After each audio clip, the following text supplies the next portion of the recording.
The rain came down in sheets that Thursday night, drumming against the windows of the Blue Anchor diner like restless fingers. Neon signs from across the street painted the wet glass in shades of blue and pink, casting shifting shadows across the worn linoleum floor.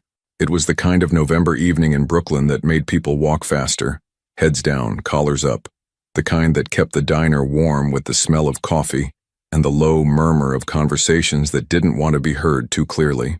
Emily Rivers pushed a strand of dark hair behind her ear and glanced at the clock above the kitchen pass. 9:47 p.m. Another hour and 13 minutes until closing.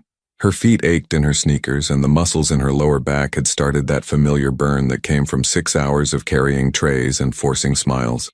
She'd been working at the Blue Anchor for 8 months now, long enough to know every crack in the counter, every customer who ordered decaf but meant regular, every shadow that didn't quite belong. "Table 7 needs a refill," called Marcus from behind the grill, his dark eyes meeting hers with the kind of understanding that came from both working the late shift. "And Jerry at the counter wants as usual." Emily nodded, reaching for the coffee pot. The diner wasn't crowded tonight. The weather had kept most people home. A couple sat in booth 3, speaking in hushed tones over untouched burgers. Jerry, a regular who drove a taxi and always ordered apple pie with vanilla ice cream, sat at his usual spot reading yesterday's newspaper. An older woman occupied booth 5, her hands wrapped around a mug of tea as she stared out at the rain. Normal, quiet, safe. Emily had learned to appreciate quiet nights. They were predictable, manageable. She poured Jerry's coffee with practiced ease, offered him a genuine smile. He was kind, always tipped well, never asked questions, and returned to her station near the kitchen.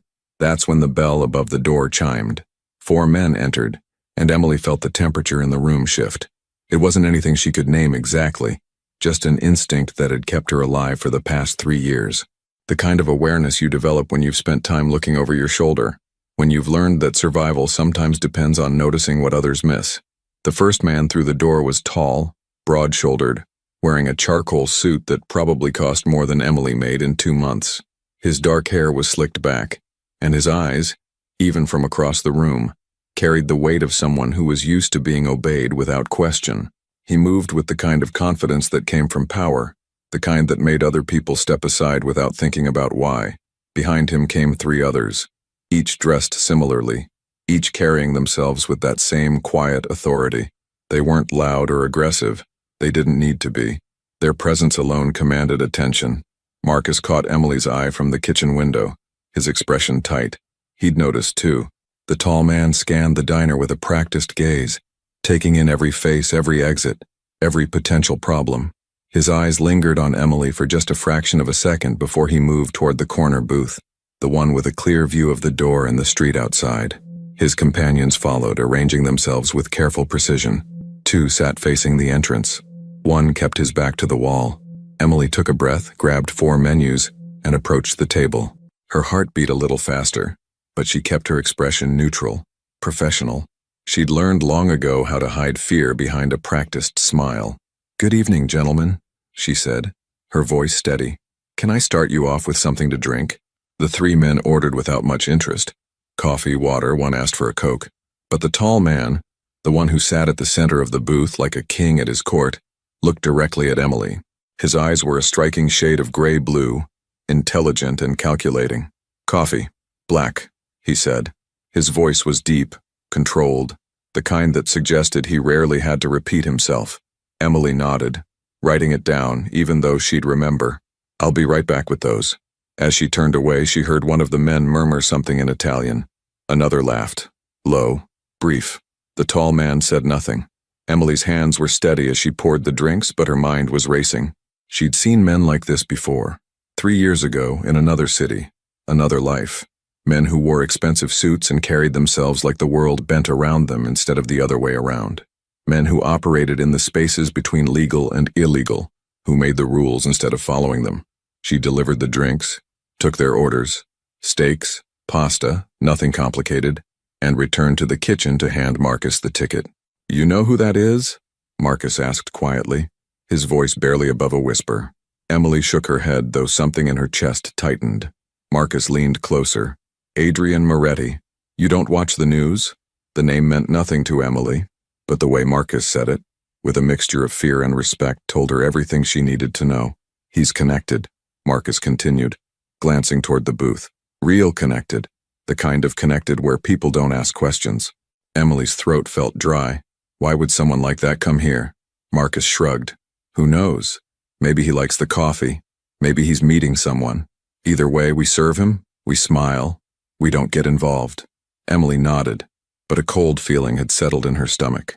She'd spent 3 years trying to stay invisible, trying to build a life where people like Adrian Moretti didn't exist. And now one was sitting in her section, drinking coffee like it was the most normal thing in the world. The next 20 minutes passed in tense normalcy. Emily served other tables, refilled coffee cups, cleared dishes. The couple in booth 3 paid and left. The older woman asked for her check. Jerry finished his pie and waved goodbye on his way out. The diner grew quieter, emptier. Emily was wiping down the counter when she heard the footsteps behind her. Heavy, deliberate. She turned to find a man standing near the kitchen entrance, partially hidden by the wall. He wasn't one of the 4 at the booth. He wore a dark jacket, his hands shoved deep in his pockets, and his eyes kept darting toward Adrian Moretti's table. He pulled out his phone, spoke in a low, urgent whisper. Yeah, he's here. Corner booth. 4 total. No one else. 20 minutes. Got it. Emily's blood went cold. The man ended the call and slipped out the side door that led to the alley. Emily stood frozen, her mind processing what she'd just heard. The tone of that conversation, the urgency, the way the man had been watching Adrian's table. She'd heard conversations like that before, 3 years ago, right before everything fell apart. Her heart hammered in her chest. This wasn't her problem. It couldn't be her problem. She'd walked away from that world, changed her name, moved across the country. She served coffee and cleared tables and kept her head down. That was the deal she'd made with herself, survive by being invisible. But as she glanced toward the front windows, she saw them. 2 men standing across the street, partially obscured by the rain and the shadows between streetlights. They weren't moving. They were waiting. One kept checking his watch. The other's hand rested inside his jacket. Emily's breath caught in her throat. She looked back at Adrian Moretti's table. The 4 men were talking casually, finishing their meals. They had no idea. How could they? They felt safe here, in this quiet diner in this working-class neighborhood. Emily's mind raced through possibilities, through consequences. If she said nothing, if she just kept serving coffee and clearing tables, whatever was about to happen would happen. People would get hurt. Maybe they deserved it. She didn't know their lives, their choices. Maybe this was justice in some form she couldn't understand. Or maybe it was just more loss, more endings. Her hands trembled as she reached for the order pad. She thought about her brother, Danny. She thought about the night she'd tried to warn him, and how he hadn't listened. She thought about the funeral she'd watched from a distance, unable to approach, unable to say goodbye because the same people who'd taken him were looking for her too. She thought about the last 3 years of looking over her shoulder, of changing her name, of being afraid, and she made a decision. Emily walked to the booth with their check, her face calm despite the storm raging inside her chest. She placed the small slip of paper on the table, right in front of Adrian Moretti. "Whenever you're ready, sir," she said quietly. No rush. Adrian reached for the check without looking up, still engaged in conversation with one of his companions. But as his fingers touched the paper, Emily saw his expression change. It was subtle, a slight narrowing of his eyes, a pause in his movements. The check showed the itemized list of their orders: 4 coffees, 3 steaks, 1 pasta, the subtotal, tax, everything calculated correctly. But in the bottom right corner, written in Emily's hurried handwriting, was another number: 4 outside 20men. Adrian's eyes lifted slowly from the paper to Emily's face. She was already turning away, her pulse thundering in her ears. She didn't look back. She couldn't. If she looked back, she might lose her nerve, might try to explain, might draw more attention than the silent warning already had. She walked to the kitchen, her legs feeling unsteady beneath her. "You okay?" Marcus asked, noticing her pale face. "Yeah," Emily lied. "Just tired." Through the kitchen pass window, she could see Adrian Moretti studying the check. His companions were laughing about something, oblivious. But Adrian wasn't laughing. He was looking at the paper with an intensity that made Emily's stomach clench. Then, slowly, deliberately, he glanced toward the front windows, toward the street outside. One of his men said something, ready to stand, ready to leave. Adrian held up a hand, stopping him. "We're in no hurry," he said. his voice carrying across the quiet diner. "Let's have another coffee. Maybe dessert?" His companions looked surprised but settled back into their seats. One flagged Emily down. "Another round of coffee," he said. "And what's good here for dessert?" Emily's hands were shaking as she poured the coffee. "The apple pie is fresh," she managed. "And the chocolate cake." They ordered both, and Emily brought them out with mechanical precision. She avoided looking directly at Adrian, but she could feel his eyes on her, sharp, calculating, trying to piece together a puzzle she'd just handed him. Minutes ticked by. The rain continued its steady assault on the windows. Emily cleared table 5, wiped it down, tried to look busy. Inside she was screaming at herself. What had she done? Why had she gotten involved? This wasn't her fight. These weren't her people. Then, through the window, she saw movement. The 2 men across the street were shifting, checking their phones. One looked agitated. They'd been expecting Adrian and his companions to leave by now. The ambush, if that's what it was, had a timeline, and it was being disrupted. Adrian noticed too. Emily saw him exchange a brief glance with the man to his right. A subtle nod. The man casually pulled out his phone, sent a quick text. Within minutes, Emily noticed another car pull up down the street. Black, expensive, tinted windows. The men across the street hadn't noticed it yet. Adrian stood slowly, his movements unhurried. His companions followed his lead. They left cash on the table, far more than the check required, and walked toward the door. Emily's heart was in her throat. Had she just made things worse? Had she? Adrian paused at the door, his hand on the frame. He turned and his eyes found Emily's across the diner. For a moment, they just looked at each other. A waitress who'd risked everything to give a warning she didn't owe, and a man who understood the weight of that risk. He didn't smile, didn't nod, didn't acknowledge her in any way that would draw attention, but Emily saw the recognition in his eyes, the understanding. Then he stepped out into the rain. Emily rushed to the window, her heart pounding. She watched as Adrian and his men walked to their car, parked directly in front of the diner. The 2 men across the street were moving now, hands reaching inside their jackets. But before they could act, the black car that had arrived moments earlier pulled up alongside them. Doors opened. More men emerged. Adrian's men, Emily realized. There was a tense moment where both groups faced each other across the wet street, rain pouring down between them. No shots fired, no sudden movements, just a silent standoff that spoke volumes about who had the upper hand. The 2 would-be attackers looked at each other, realized they'd lost the element of surprise, and quickly retreated into the darkness between buildings. Within seconds, they'd vanished. Adrian stood by his car, looking back at the diner. Even through the rain and the distance, Emily felt his gaze find her in the window. Then he got in his car and drove away. Emily stepped back from the window, her legs suddenly weak. She slumped against the counter, trying to catch her breath. Her entire body was trembling now, the adrenaline that had kept her moving finally crashing. "Emily?" Marcus was beside her, his hand on her shoulder. "What just happened?" "I don't know," Emily whispered, and it was partly true. She didn't know who those men were, why they'd wanted to hurt Adrian Moretti, or what chain of events she'd just set in motion. But she knew one thing with absolute certainty. Her 3 years of invisibility had just ended. She'd saved the life of one of the most powerful men in New York's underworld, and he knew it. He knew her face, knew where she worked, knew she'd seen something she shouldn't have. Emily looked down at her hands, still shaking, and wondered if she'd just saved her own life or signed her own ending. The bell above the door chimed. Emily's head snapped up, her heart leaping into her throat. But it was just a young couple laughing and shaking rain from their coats, oblivious to everything that had just transpired. "Sit anywhere," Emily heard herself say, her voice sounding distant, mechanical. Marcus was watching her with concern. "You sure you're okay?" Emily nodded, though nothing felt okay. She grabbed a menu and approached the couple, forcing a smile that didn't reach her eyes. Outside, the rain continued to fall, washing away footprints and evidence, leaving behind only questions and the certain knowledge that everything had changed. On the table where Adrian Moretti had sat, the cash he'd left remained. Emily would count it later and discover he'd left a $500 tip on a $60 check. But beneath the bills, weighted down and protected from view, was something else. A business card with no name, just a phone number written in clean, precise handwriting. Emily stared at it for a long moment, her mind racing through implications and consequences. She should throw it away. She should forget this night ever happened. She should go back to being invisible. Instead, she picked up the card and slipped it into her apron pocket. Because deep down in a place she didn't want to examine too closely, Emily knew this wasn't over. Whatever she'd started tonight by writing those numbers on a bill, it was only the beginning. The clock above the kitchen read 10:58 p.m. Closing time was 2 minutes away. But for Emily Rivers, the night and everything that would follow had only just begun. Emily didn't sleep that night.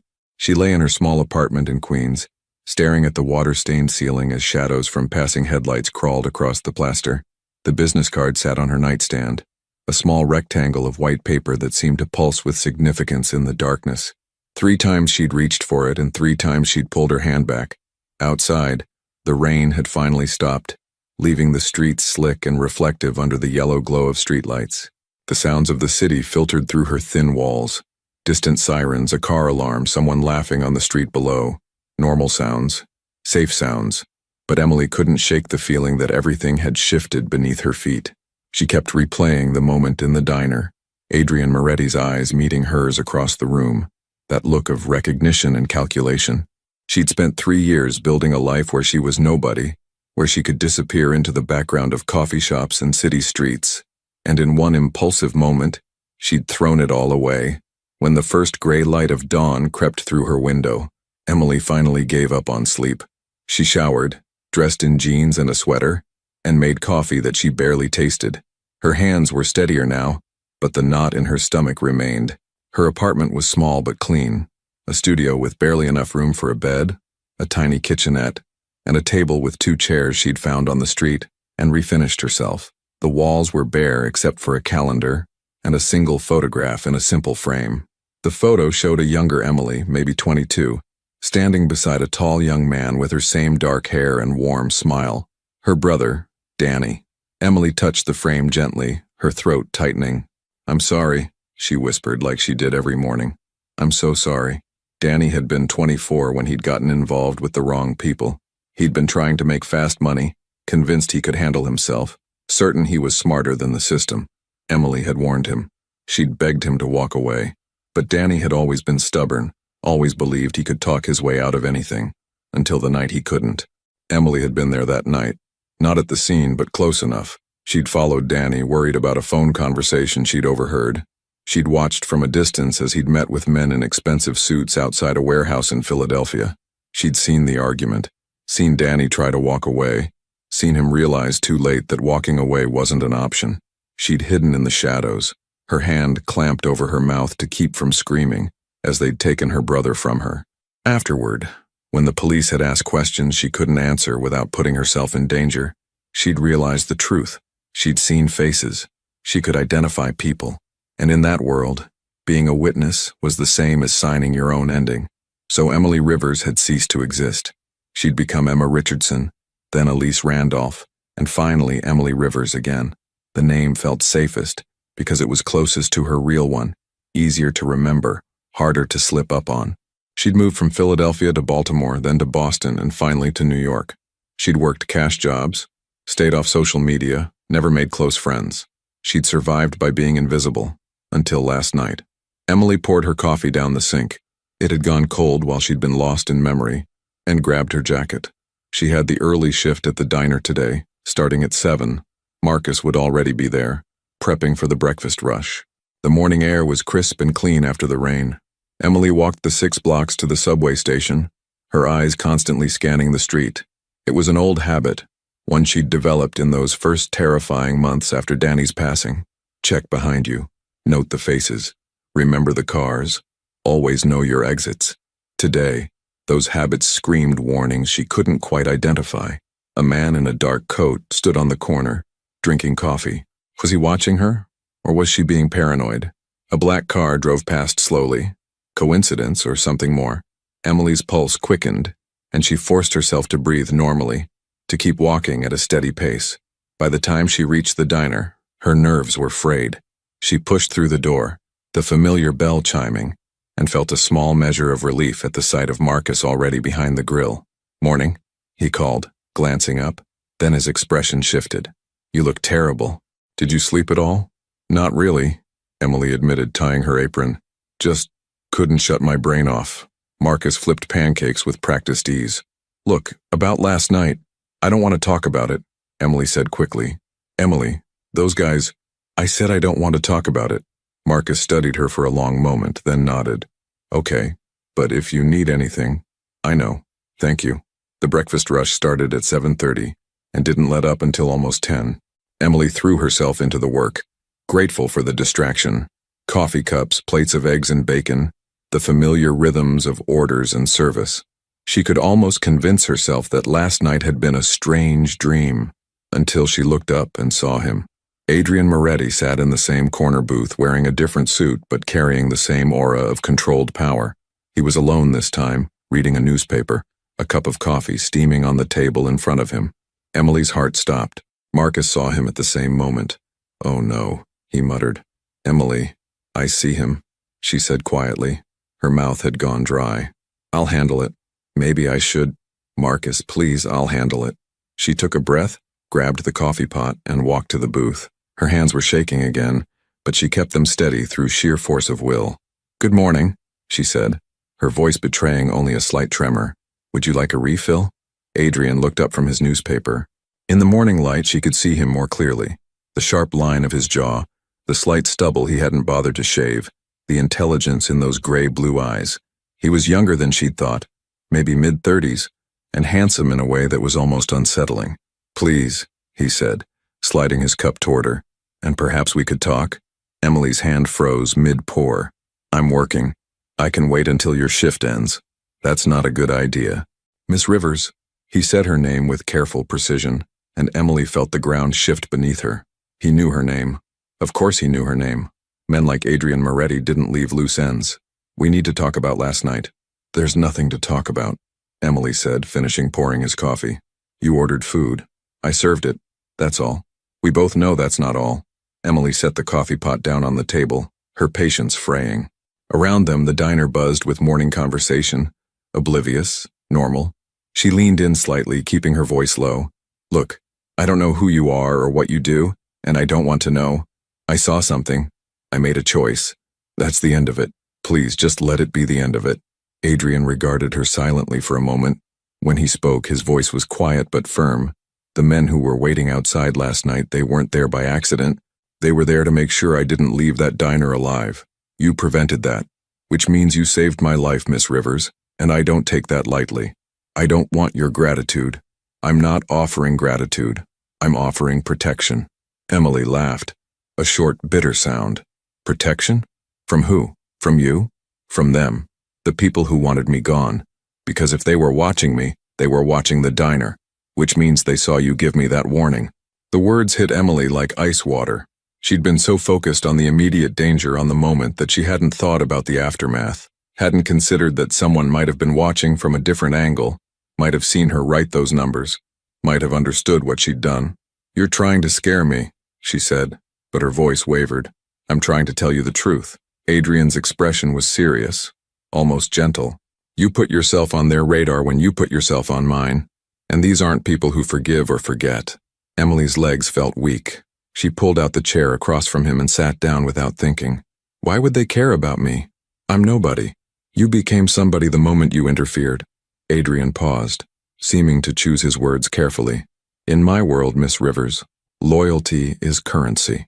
You showed loyalty to someone you didn't know, for reasons I still don't understand. That makes you either very brave or very foolish. Either way, it makes you interesting. And interesting people attract attention. Emily's mind was racing. This couldn't be happening. She'd been so careful, so cautious. One moment of conscience, and everything was falling apart. What do you want from me? She asked finally. I want to understand why. Why did you warn me? Emily looked away, her jaw tight. How could she explain it? How could she tell him about Danny, about the guilt she carried? About the 3 years she'd spent wondering if things might have been different if someone had warned her brother. I heard someone on the phone, she said instead. Saw people waiting outside. It didn't seem right. That's all. That's not all. Most people would have looked the other way, would have convinced themselves it wasn't their problem. Adrian leaned forward slightly. But you didn't. Why? Does it matter? Yes. Because I need to know if I can trust you. Emily's eyes snapped back to his. Trust me. You don't even know me. Exactly. And yet you knew enough about me, or about men like me, to recognize danger when you saw it. You knew what that phone call meant. You knew what those men waiting outside were planning. Adrian's gaze was penetrating. How did you know, Miss Rivers? How does a waitress in Brooklyn understand the signs of an ambush? Emily's throat tightened. She'd said too much, revealed too much. I need to get back to work. She started to stand, but Adrian's next words stopped her. Your real name is Emily Brennan. You had a brother named Daniel. He passed away 3 years ago in Philadelphia, under circumstances that were never fully explained. You disappeared shortly after, moved several times, changed your name twice. You work cash jobs, stay off the grid, and you're very, very careful about not being noticed. Emily felt the blood drain from her face. She sank back into the chair, her heart hammering. How? I have resources, Adrian said simply. And when someone saves my life, I make it my business to understand why. So I'll ask you again, why did you warn me? Emily's hands were shaking in her lap. She clasped them together, trying to steady herself. When she spoke, her voice was barely above a whisper. Because no one warned my brother. Because I watched him walk into something he didn't understand and I couldn't stop it. Because I've spent 3 years wishing someone had done for Danny what I did for you last night. She looked up, meeting Adrian's eyes. Because I couldn't save him, but maybe I could save someone else, even if that someone else is a criminal, Adrian finished, a slight edge to his voice. Someone I don't understand, Emily corrected. Someone from a world I want nothing to do with. And yet here we are, Emily echoed bitterly. They sat in silence for a moment, the sounds of the diner swirling around them. Marcus was watching from the kitchen, worry evident on his face. The other customers were oblivious, absorbed in their breakfasts and conversations. I'm sorry about your brother, Adrian said finally. But running from the past doesn't change it, Miss Rivers. And whether you want to accept it or not, you're now part of something larger. The people who wanted me gone, they're connected to something your brother was involved in. The same network, the same operation. Emily's head snapped up. What are you talking about? Victor Castellano. Does that name mean anything to you? It did. Emily felt her stomach clench with recognition. Danny had mentioned that name once in a phone conversation she'd overheard weeks before his passing. He'd sounded nervous when he said it, almost frightened. I see it does, Adrian observed. Castellano runs most of the operations in the Philadelphia to New York corridor. 3 years ago, he was consolidating power, eliminating competition and loose ends. Your brother was working for one of Castellano's rivals, probably without fully understanding the stakes. When that rival disappeared, everyone connected to him became a liability. Stop, Emily whispered. Please stop. You need to hear this. Castellano has been looking for you. Not actively. You've done a good job staying hidden. But when his people saw you with me last night, they made the connection. Emily Brennan, the sister who witnessed something she shouldn't have, the one loose end they never tied up. Emily felt like she was drowning. The room seemed to spin around her. You're saying they're coming for me because I helped you? I'm saying they were always going to come for you eventually. Last night just moved up their timeline. Adrian's voice softened. But it also gave you something you didn't have before, an ally. I don't want your help, Emily said, but there was no conviction in her voice. I know, but you need it. And whether you believe it or not, I need yours too. Emily looked at him in disbelief. How could I possibly help you? You've seen Castellano's people. You recognized the setup last night, understood the signs. You have instincts that most people don't have, instincts born from loss and survival. Adrian paused. And if Castellano is coming after both of us, we're stronger together than apart. This is insane, Emily said, standing up. Her legs were unsteady, but she forced herself to remain upright. You're asking me to, what? Join forces with you? Get deeper into this world instead of trying to escape it? I'm asking you to face reality. Running hasn't worked. Hiding hasn't worked. The past caught up to you anyway, just like it always does. Adrian stood as well, his presence commanding even in the mundane setting of a breakfast diner. But if you stand and fight, if you help me end Castellano's operation, you might actually get the freedom you've been looking for. Or I might end up like my brother. You might, Adrian acknowledged. But at least you'll have a chance. At least you'll have someone watching your back. Emily shook her head, tears threatening to spill. I can't do this. I can't. Your apartment building has been under surveillance since 5 this morning, Adrian said quietly. 2 men in a gray sedan parked across the street. They followed you to the subway station. My people intervened, redirected them, but they'll be back. Castellano knows where you live, Miss Rivers. He knows where you work. He knows your routine. The tears came then, hot and angry. Emily wiped them away roughly. Why are you doing this? Why do you care? Adrian reached into his jacket and pulled out a photograph. He placed it on the table between them. It showed a young woman, maybe 19, with long dark hair and a bright smile. She was standing in front of a university building holding books. My sister Isabella, Adrian said. She was studying pre-med. She wanted to be a doctor, help people. 7 years ago, she witnessed something she shouldn't have. A meeting, an exchange. She didn't even fully understand what she'd seen, but it didn't matter. Castellano's people found her anyway. Emily looked at the photograph, then at Adrian. His expression was carefully controlled, but she could see the pain beneath it. She tried to run, Adrian continued. Tried to hide just like you did. She made it 3 months before they found her. By the time I got there, he paused, his jaw tightening. I was too late. I had the power, the resources, the connections, but I was too late to save her. I'm sorry, Emily whispered. So am I. Every single day. Adrian picked up the photograph, looked at it for a moment, then tucked it back into his jacket. You reminded me of her last night. Not in appearance, but in courage. Isabella would have done exactly what you did. Warned a stranger, risked herself to save someone else. It's why I had you investigated. Why I need to know you're safe. Emily's resistance was crumbling. She understood now.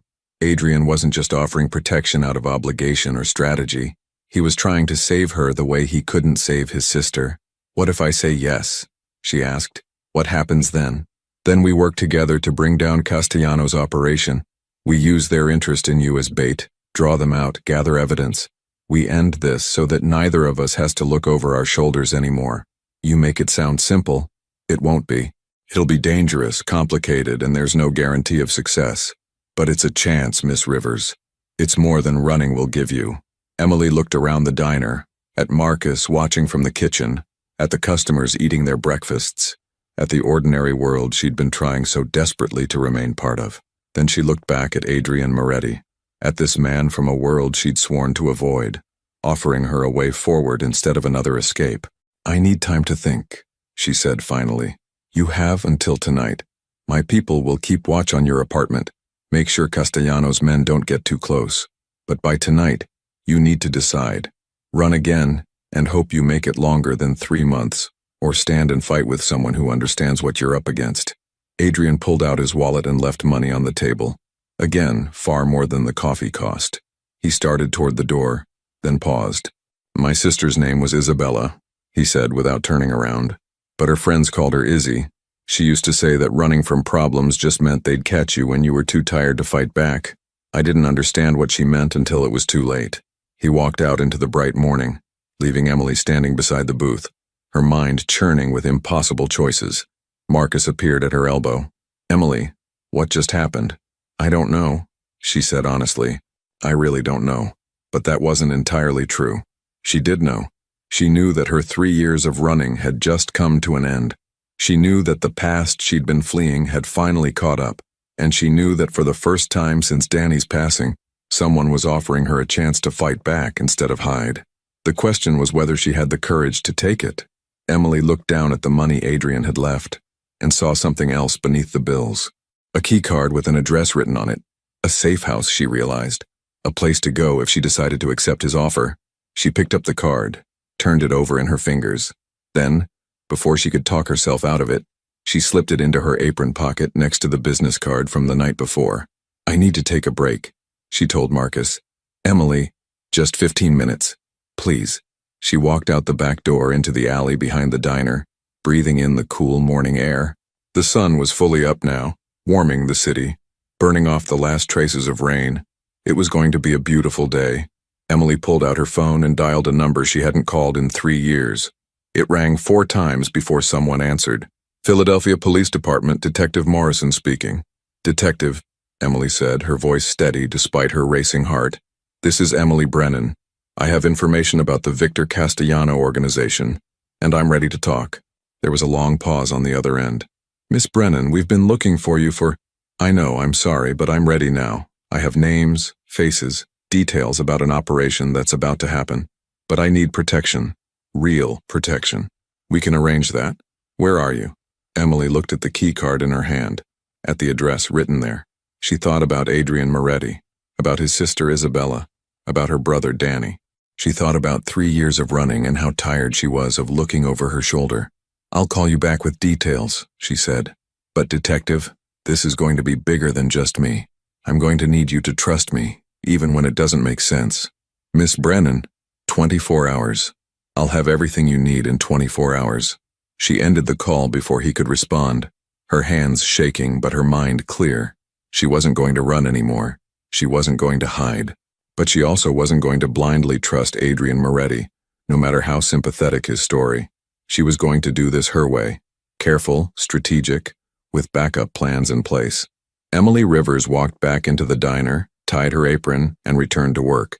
But inside, everything had changed. She wasn't a scared girl hiding from her past anymore. She was someone who was about to take her life back, and nothing, not Castellano, not Adrian, not anyone, was going to stop her. The safe house was nothing like Emily expected. She'd imagined something dark and industrial, a warehouse maybe, or a basement somewhere in the forgotten corners of Brooklyn. Instead, Adrian had sent a car to pick her up after her shift, and it had driven her across the Verrazano Bridge to a quiet residential street in Staten Island. The house was a modest 2-story colonial with a well-kept lawn and flower boxes in the windows. It looked like somewhere a family might live, not a hiding place for someone running from dangerous people. "This is it?" Emily asked as the driver opened her door. "Mr. Moretti believes the best hiding places are the ones that don't look like hiding places," the driver said. His name was Thomas and he'd been polite but professional during the drive. "You'll be safe here." Emily grabbed her backpack, hastily packed with clothes, toiletries, and the few things she couldn't leave behind, and followed Thomas to the front door. He unlocked it with a key code and stepped inside, gesturing for her to follow. The interior was surprisingly comfortable. Hardwood floors, cream-colored walls, furniture that looked lived in but well-maintained. A kitchen with granite counters opened into a living room with large windows overlooking a small backyard. Upstairs, Thomas showed her 2 bedrooms and a bathroom. "Everything you need should be here," Thomas said. "Food in the kitchen, fresh linens in the closet. Mr. Moretti will arrive within the hour." "He's coming here?" Emily's stomach tightened. "You'll need to coordinate, figure out the next steps." Thomas handed her a cell phone. "New, prepaid. This is secure. Mr. Moretti's number is programmed in. Don't use your personal phone while you're here." After Thomas left, Emily stood in the middle of the living room feeling displaced. 24 hours ago, she'd been serving coffee and counting tips. Now she was in a safe house, waiting to strategize with a man whose world she didn't understand, about an enemy she'd been running from for 3 years. She thought about the call she'd made to Detective Morrison. She hadn't told Adrian about it. Wasn't sure if she should. Could she trust the police to protect her? Could she trust Adrian? Could she trust anyone? Emily was unpacking her backpack in the upstairs bedroom when she heard the front door open. Her heart jumped, but she forced herself to stay calm. She walked to the top of the stairs and looked down. Adrian stood in the entryway removing his jacket. He looked different in casual clothes, dark jeans and a navy sweater that made his eyes look even more striking, less intimidating, more human. "Miss Rivers," he said, looking up, "I hope the accommodations are acceptable." "It's fine," Emily said, descending the stairs. "Better than I expected, actually." "Good. We need to talk strategy." They sat at the kitchen table, and Adrian spread out several documents, photos, names, addresses. Emily recognized some of the faces from 3 years ago, though she'd never known their names. "This is Castellano's network," Adrian explained. "He has operations throughout the East Coast, but his base is in Philadelphia. The people who were waiting for me outside the diner work for his lieutenant, Marco Santos." Emily's breath caught. "I know that name. Danny mentioned him. Your brother was working low-level jobs for Santos, probably without understanding the full scope of what he was involved in. When Santos's previous boss was eliminated by Castellano, everyone connected became a risk. Your brother was in the wrong place at the wrong time, and now I am too," Emily said quietly. "Now you have information they want erased," Adrian corrected. "But that also makes you valuable. You can identify people, testify to activities. That's leverage." "Leverage for what?" "For bringing down Castellano's operation. I've been working toward this for years, gathering evidence, building cases, working with federal investigators. But Castellano is careful. He insulates himself with layers of people who take the fall for him. To truly end this, we need someone who can connect the dots from the inside. Emily shook her head. I'm not from the inside. I'm just someone who saw too much. You saw the right things. And more importantly, they know you saw. If we can draw them out, make them move against you, we can catch them in the act. With proper surveillance, protection, and coordination with law enforcement. I already called the police. Emily interrupted. Adrian went very still. What? Detective Morrison in Philadelphia. I called him this morning. I told him I was ready to provide information about Castellano. For a moment, Adrian said nothing. His expression was unreadable. Then slowly, he leaned back in his chair. That was dangerous. So is trusting you, Emily shot back. I don't know you, Mr. Moretti. For all I know, this could be an elaborate setup, at least with the police. The police have been trying to nail Castellano for a decade with no success. He has people in law enforcement, Emily. People who report back to him. You calling a detective in Philadelphia might have just told Castellano exactly where to find you. Emily's stomach dropped. She hadn't thought of that. Had been so focused on creating backup that she'd potentially exposed herself further. Morrison is clean, she said, but her voice lacked conviction. Maybe, or maybe he's one of the people on Castellano's payroll, or maybe he's honest but talks to someone who isn't. Adrian ran a hand through his hair, frustrated. This is why I wanted to coordinate, this is why planning matters. I don't need your permission to protect myself, Emily said, anger flaring. I've been doing it for 3 years without your help. And how's that been working out? You're in a safe house because they found you anyway. Because you saved my life and put yourself on their radar. You don't get to be self-righteous about this, Emily. We're in it together now, whether you like it or not. They glared at each other across the table, tension crackling between them. Then Emily's phone, the secure one Thomas had given her, buzzed. A text from an unknown number. We need to meet. Tomorrow noon, Washington Square Park. Come alone. Emily showed it to Adrian. His jaw tightened. That was fast, he muttered. Morrison? I don't know. The number isn't his. It's a trap. Or it's someone who wants to help. Emily. I'm going. Her voice was firm. If it's Morrison, I need to hear what he has to say. If it's Castellano's people, then we know they're moving. Either way, we get information. You'll be exposed. Vulnerable. That's the point, isn't it? You said we need to draw them out. Consider this drawing them out. Adrian studied her for a long moment. You're not going alone. The message said, I don't care what the message said. You go, but my people will be there. At a distance, watching, ready to intervene if things go wrong. Emily wanted to argue but recognized the wisdom in his approach. Fine, but they stay back. If this is a legitimate contact, I don't want to scare them off. Agreed. Adrian pulled out his own phone and made several calls, speaking in low, clipped tones. Setting up surveillance, Emily realized. Positioning people, creating a safety net. When he finished, the tension between them had eased slightly. Adrian looked tired suddenly, the weight of whatever burden he carried showing in the lines around his eyes. Why are you really doing this? Emily asked quietly. And don't tell me it's just about your sister. There's something more. Adrian was silent for a long moment. When he spoke, his voice was softer than she'd heard it before. Castellano took everything from me. My sister, yes. But before that, my father. He was trying to legitimize our family's business. Get out of the darker aspects. Castellano saw that as weakness, as betrayal. He orchestrated events that led to my father's downfall. Then he went after Isabella to send a message. I'm sorry, Emily said. I don't want your sympathy. I want justice. I want Castellano to face consequences for the lives he's destroyed. And I want to make sure no one else loses someone the way I did, the way you did. Emily felt something shift inside her, a recognition of shared pain, shared purpose. We're going to do this, aren't we? Actually go up against him. We are, Adrian confirmed, but we do it smart, carefully. We don't take unnecessary risks, says the man who probably takes risks every day. A ghost of a smile crossed Adrian's face. That's different. Those are calculated risks. This is personal. Personal makes you careless if you're not careful. They spent the next hour planning, contingencies, signals, escape routes. Adrian's attention to detail was impressive, almost obsessive. He thought through scenarios Emily hadn't even considered, prepared for possibilities that seemed far-fetched but weren't impossible. As evening fell, Adrian ordered food, Chinese takeout that Thomas picked up from a restaurant across town, making sure it couldn't be traced back to their location. They ate in the kitchen, the conversation shifting to safer topics. Emily learned that Adrian had studied business at Columbia, that he appreciated jazz music and old movies, that he'd traveled extensively through Europe. "You're not what I expected," Emily admitted. "What did you expect? Someone harder, I guess. More intimidating. I can be both those things when necessary, but I'm also just a person, Emily. Someone trying to navigate complicated circumstances and doing the best I can." It was the most human thing he'd said, and it made Emily see him differently, not as a figure from a dangerous world, but as someone who'd been shaped by loss and responsibility, just like her. Later, as they prepared for the night, Adrian would stay in the second bedroom to ensure Emily's safety.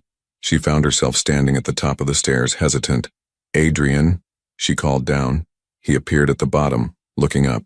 "Yes? Thank you. For this. For trying to keep me safe even though I haven't made it easy. You don't need to thank me. This is what we do now. We protect each other." Emily nodded and retreated to her room, but sleep didn't come easily.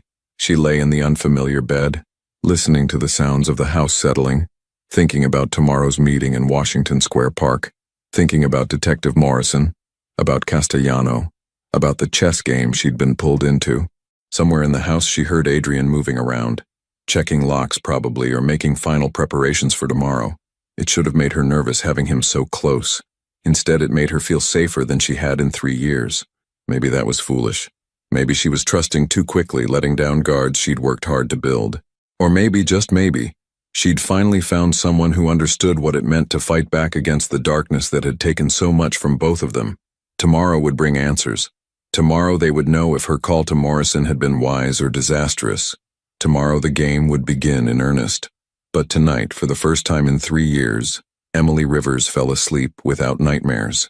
And in the room down the hall, Adrian Moretti sat in the darkness looking at a photograph of his sister and making promises to the memory of someone he'd failed to save, that he wouldn't fail again. Washington Square Park was crowded at noon on a Friday.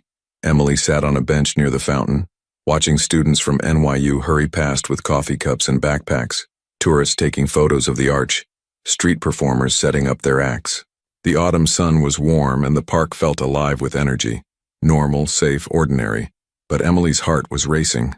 She wore jeans, a dark jacket, and sunglasses Adrian had insisted on. "Makes it harder for anyone to get a clear photograph of you," he'd explained that morning. Her hands were folded in her lap to keep them from shaking. Adrian's people were somewhere in the crowd. She didn't know where exactly, which was the point. They were ghosts, watching, waiting. Adrian himself was in a car 2 blocks away, monitoring everything through communication devices his team wore. Emily checked her phone. 12:03 p.m. Whoever had sent the message was late. Then she saw him. Detective Morrison looked older than she remembered, more gray in his hair, deeper lines around his eyes. He wore casual clothes, jeans and a jacket, trying to blend in. But Emily recognized the cautious way he scanned the park, the professional assessment of threats and exits. He sat down beside her without preamble. "Miss Brennan, it's been a long time." "Detective?" Emily's voice was steady despite her nerves. "Thank you for coming. I wasn't sure you'd actually show." Morrison studied her face. "You look different. Older. Tired. 3 years of running will do that. You could have come in any time. We would have protected you." "Could you have?" Emily challenged. "Really? Because my brother trusted the system and look where that got him." Morrison's expression tightened. "Your brother made choices that put him in harm's way. We tried to help him, but he wouldn't cooperate. He was scared. He didn't know who to trust. And you do now? That's why you called?" Morrison leaned back, his posture deceptively relaxed. "What's changed, Emily? Why reach out after all this time?" Emily took a breath. "Because they found me anyway. Because running didn't work. And because I have information that could help bring down Castellano's operation." "What kind of information?" "Names, faces, details about operations from 3 years ago that might still be relevant, and current information about people who are actively working for Castellano." Morrison's eyes sharpened with interest. "Current information? How would you have that?" This was the delicate part.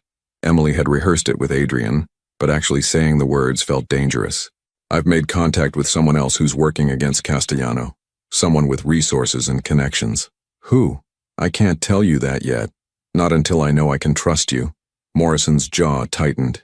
"Emily, If you're involved with someone from that world, you're putting yourself in more danger, not less. These people are trying to survive just like me, and they have a better track record of protecting their own than the police do. That's not fair. Maybe not. But it's true. Emily softened her tone. Look, detective, I want to help. I want Castellano to face consequences for what he's done. But I need guarantees. Real protection.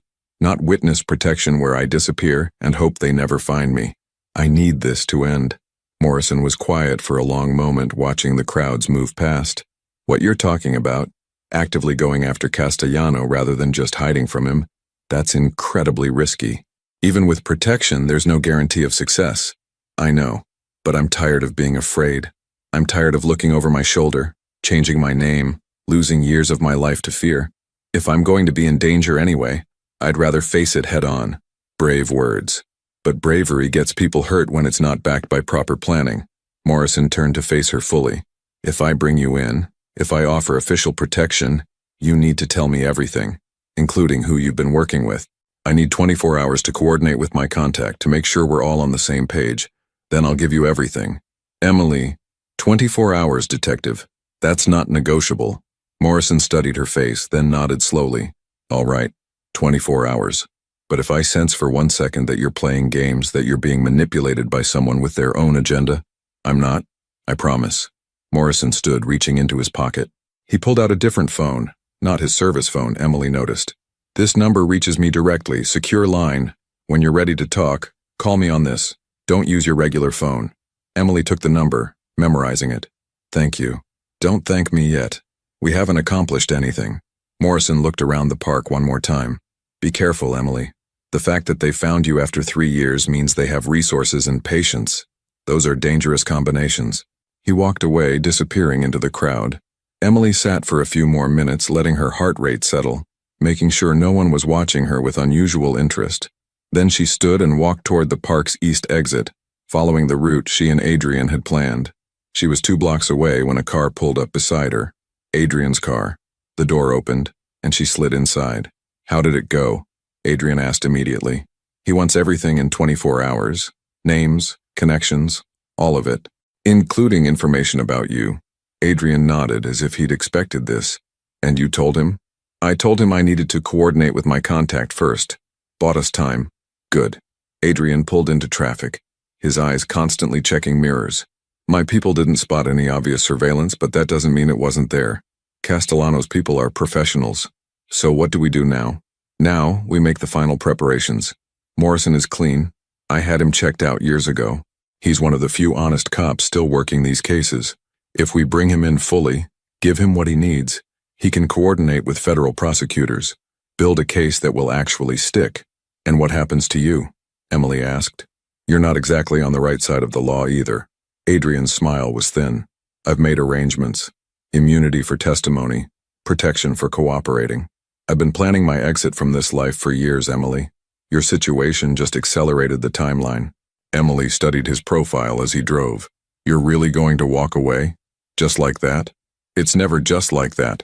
There will be consequences, obligations, people who feel betrayed. But yes, I'm walking away.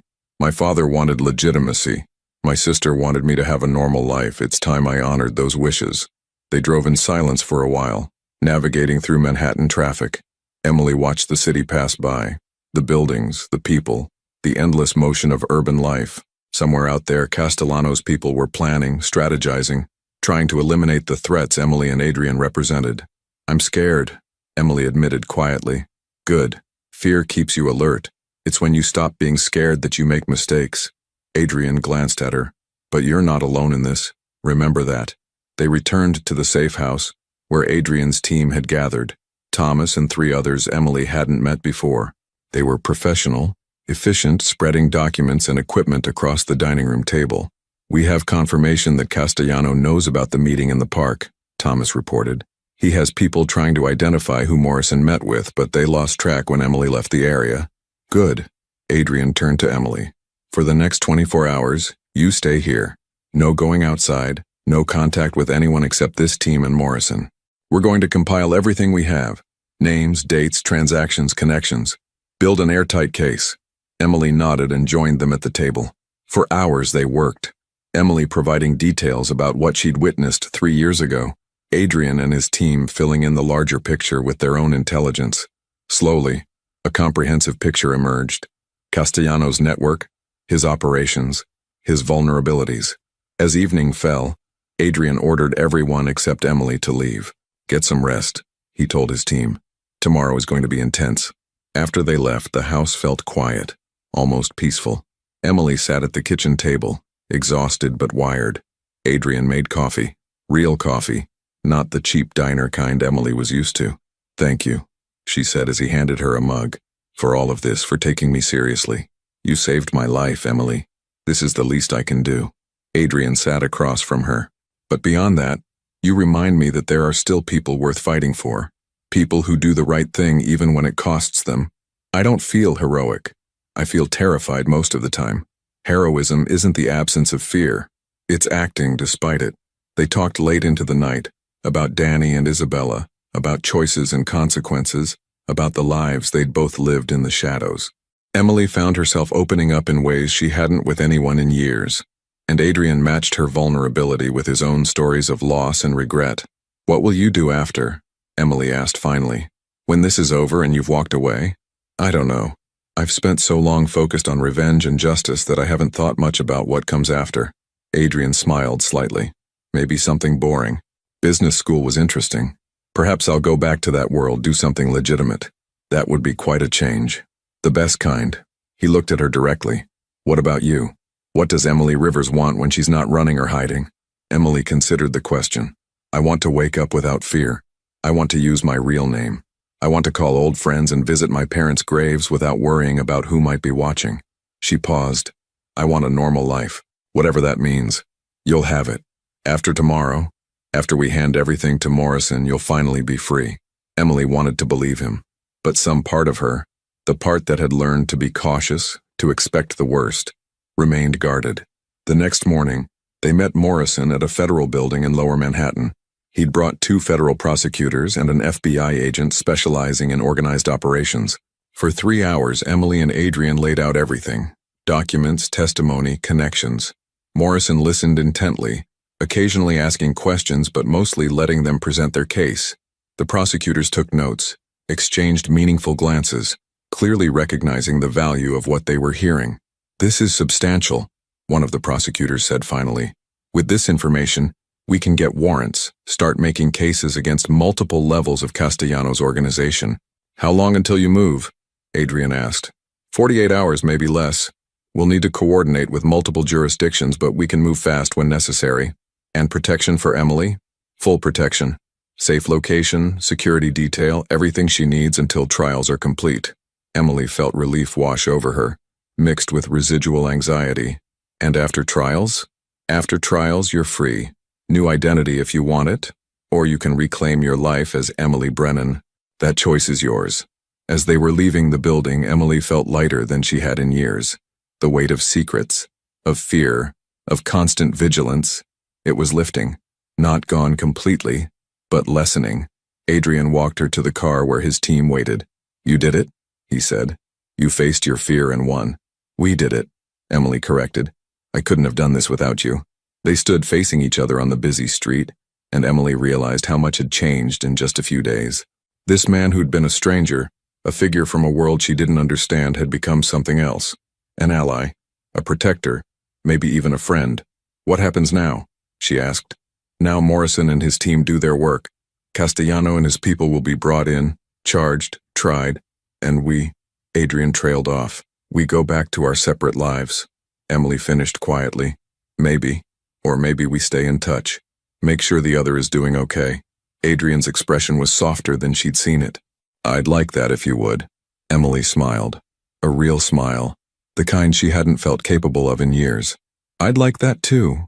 3 weeks later, Emily stood in Washington Square Park again. But this time there was no fear, no looking over her shoulder. Castellano had been arrested along with 37 members of his organization. The case was solid, the evidence overwhelming. Detective Morrison had called that morning with the news. "You're free, Emily. Really, truly free." She'd cried then, tears of relief, of grief for the years lost, of hope for the future ahead. Now standing in the autumn sunshine, Emily felt something she hadn't felt since before Danny's passing. Peace. Her phone buzzed. A text from Adrian. Coffee? Emily smiled and typed back. The Blue Anchor. I know a good place. Perfect. See you in 20. Emily started walking, not running, not hiding, just walking through the city like any other person living their life. She thought about Danny, about how he'd want her to be happy, to move forward. She thought about the waitress who'd written a warning on a bill and the chain of events it had started. Sometimes saving someone else meant saving yourself. Sometimes the bravest thing you could do was ask for help, and sometimes the most unlikely alliances became the foundations of new beginnings. Emily Rivers was finally home.